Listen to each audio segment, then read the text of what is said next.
This is a single leg squat to a chair or to a bench. So I'm going to show starting high and progress low, starting also with a balanced support. So I'm going to start, you might have to hunt around the house, but I want to find something that we can start that's fairly manageable, not too challenging. So I got this armchair here, and so I'm going to start on this, sitting on the edge. I'm going to center one foot, my other leg goes out, and then this balance support is in the opposite side of the leg that I'm working. I'm going to lean forward a bit and try and press into the ground and squeeze quad and glute to stand up, back down with control. What I'm looking for is that there's not a lot of wobble in the knee or in the torso. So what we see if there's some weakness that we're working on is one of two things, sometimes both. One is we come up, the knee tends to cave in like that, and then that can put a lot of pressure through various parts of the knee. Also makes it hard to use your hip.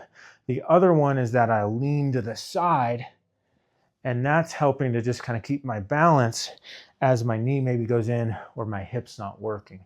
And so I want it to stay nice and tall and upright. This stick is opposite the leg I'm working on. This can be PVC, hand on a countertop or a wall, broomstick, whatever you have. And then I can come up and down with control without leaning to either side and without the knee wobbling. And you're gonna feel some work here, that's okay. I wanna maybe feel a little work up at your hip as well. And I'll often do a hip exercise right before this. I have one I like kind of butterflies, and then I'll come into this exercise here. How I know that my knee is kind of tracking, for most people, if I look right down my shin, I can see my big toe and the inside ankle bone called the malleolus. If my knee goes inward, I now cannot see that. My leg is blocking the view. Another way is if I lean forward and look, here's my patella. Center of my knee is over the third and fourth toes, and my femur is pointing that way too, as opposed to now femur is pointing across the body, and that line is over my big toe or just inside. So most folks kind of are maybe positioned from the beginning a little bit inward. And so I'm going to start, just relax the legs, center the foot, knee out a bit, square my body, press through, squeeze the glute as you go, back down with control. Once you've started high and that feels manageable and you're starting to get some capacity, it's getting a little easier, then we'll start to move lower.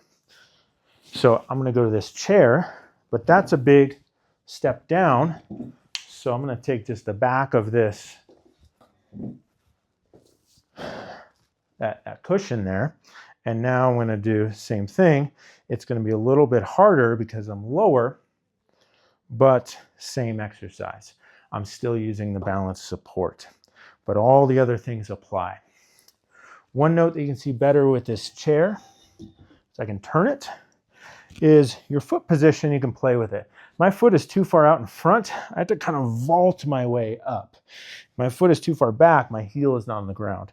And so I want the foot as kind of far back as you can while the heel is still on the ground. That's just going to make it a bit easier, but you can play with what feels best for you of that foot position, but something to play around with.